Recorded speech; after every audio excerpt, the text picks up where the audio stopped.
Today, I want to share with you all of the various hats that I've worn through the years, along with the lessons that I learned from those jobs. The title of my talk is 30 Hats, or How to Become a Newspaper Publisher from Lessons Learned.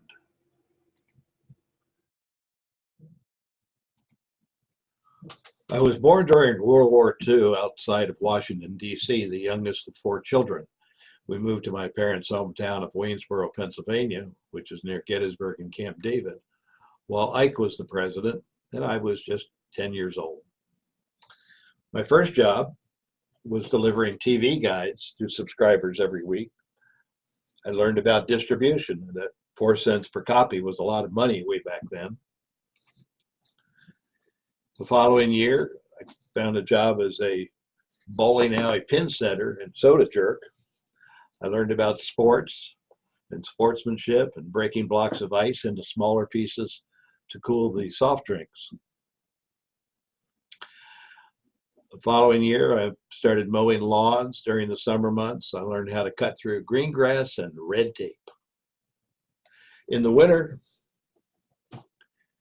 I'd shovel snow for senior citizens for extra cash.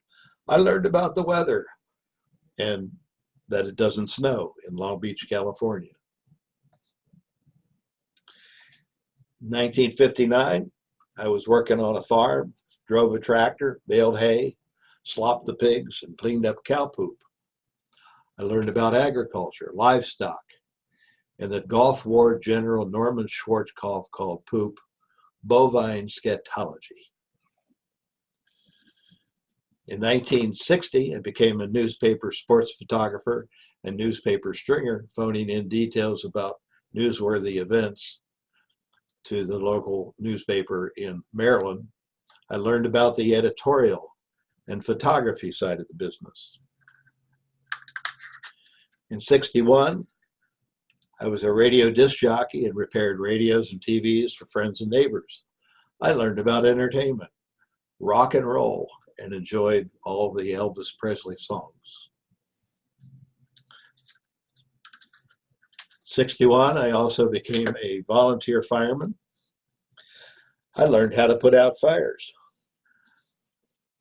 I didn't have a fireman's helmet, but this is a Smokey the Bear hat that says only you can prevent forest fires. And finally, in 1962, I learned that it was time to get a real job after graduation.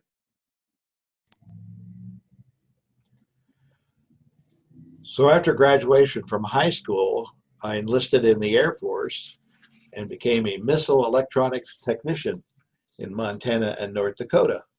And that was following training in Illinois, just south of Chicago. I learned about global defense, planting nuclear missiles underground, and keeping top secrets. And I discovered that I had a little extra time on weekends, so I got a job at a drive-through fast food business. I learned that if you don't work fast enough, you get fired. And what do you call a cook that leaves Arby's to go to work at McDonald's? That would be an arbitrator. So about 1964, got a job at the local radio TV station as a disc jockey and newscaster. I learned how to write and verbally present the news while enjoying Beatles music. After the Air Force, I took a full-time job at a local grocery store and at Sears on selling sporting goods. I learned about the retail business before transferring to the department that installed and repaired washers, dryers, and other appliances. Late in the summer of 1965, I got a radio TV first class license from the FCC after training in Minneapolis. This license is necessary to do engineering work in radios and TV stations. I learned about the Morse code in order to pass the license test and then quickly forgot it.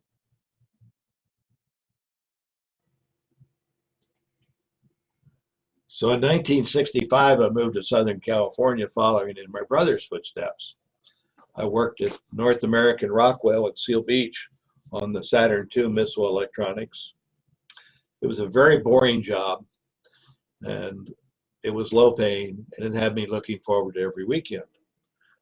So I became a weekend ambulance driver for Montel's mortuary at Alamedas and 3rd Streets. Here's where I learned about vehicle fatalities and why they call motorcyclists organ donors.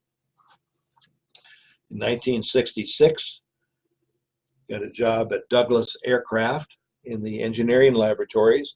I learned about the aviation industry and how to design antennas for the DC-10 and military aircraft. In 1968, the company became McDonnell Douglas Aircraft, and I went to work in the engineering training division. I learned about the education of engineers and foreign relations by giving plant tours to numerous Japanese visitors.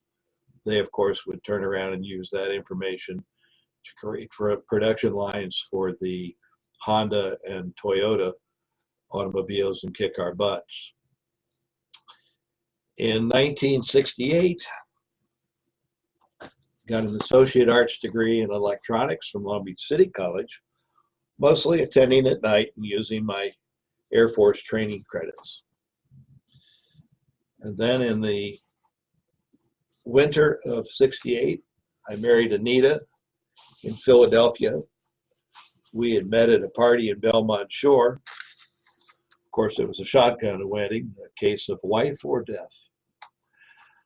I learned who's the boss. This, of course, is her hat, and she let me borrow it. In '69, became the manager of our apartment building when not going to school. And I learned on dealing with another type of bovine scatology by unplugging stinky toilets for tenants, plumbing repairs, and painting. In 1970, I graduated from Long Beach State with a degree in radio, TV, and journalism, thanks to the GI Bill. After graduation, got a job at Pacific Finance Loans. Parent company was called Transamerica Financial. I learned about finance and that if you borrow money from pessimists, they don't expect it back. In 1971, I became vice president of public relations and advertising, a firm in Marina del Rey that was responsible for 20 Southern California hospitals. I learned about publicity stunts and how to get media coverage for hospitals using clown outfits or a Winnie the Pooh costume.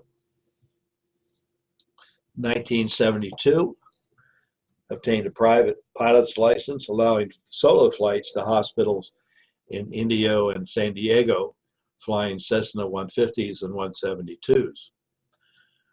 Also in 1973, received a professional designation in public relations from UCLA.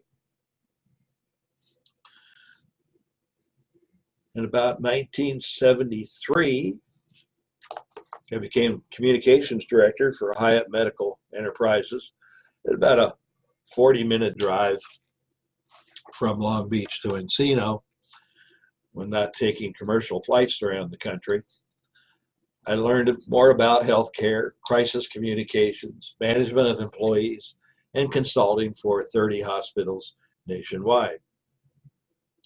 And what do you call two physicians? That would be a paradox.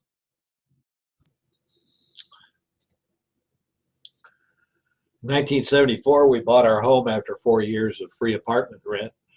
I learned about real estate and how it's a good investment. Learned to be a handyman.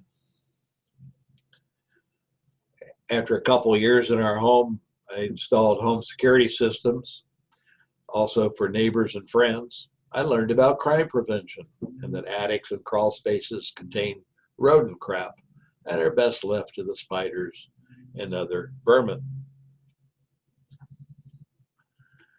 About 1976 through '82, Became a father to Jeff, Janet, and Mindy. Found that business travel interfered with daddy time, so I learned to run my own business while being a husband, father, and playing Santa Claus. But that changing diapers are like politicians. They need to be changed often and for the same reasons. In 1978, I started Beeler and Associates, Public Relations and Advertising. We provided services to several hundred hospital type clients nationwide, many of them in the healthcare field. I learned that a consultant is a highly paid person who wears a suit and tie, carries a briefcase, and travels 30 minutes or more, then borrows your watch to tell you what time it is. Also, from 1978 to 87, spent 9 years as a public relations lecturer part-time at Long Beach State, mostly teaching publications for public relations. I learned that mentoring interns was a cost-effective way to run a business. I also learned that stealing ideas from one person is plagiarism. To steal ideas from many persons is called research. In 1982, I joined Long Beach Rotary. I've held multiple board positions and became a District 5320 assistant governor. And I learned about service above self and giving back to the community.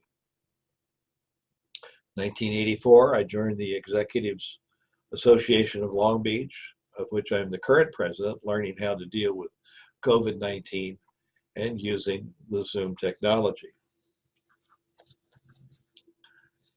And during the 80s and 90s, I had board positions with the Long Beach Marathon, president of the local chapter of the American Heart Association, president of the Southern California Healthcare Marketing Association, and the Arthritis National Research Foundation, chairman of the board. From here, I learned that a committee is a body that keeps minutes and wastes hours. In 2000, we acquired the Los Altos Neighbor newspaper, and I learned how to sell advertising. In 2001, we rebranded it Beachcomber and increased the circulation from 12,000 to 36,000. And for the past 20 years, I have viewed my publisher role as that of a sandbox monitor, making sure that the participants behave in a respectful manner toward one another. I have learned that fake news is anything that does not put a politician in a favorable light.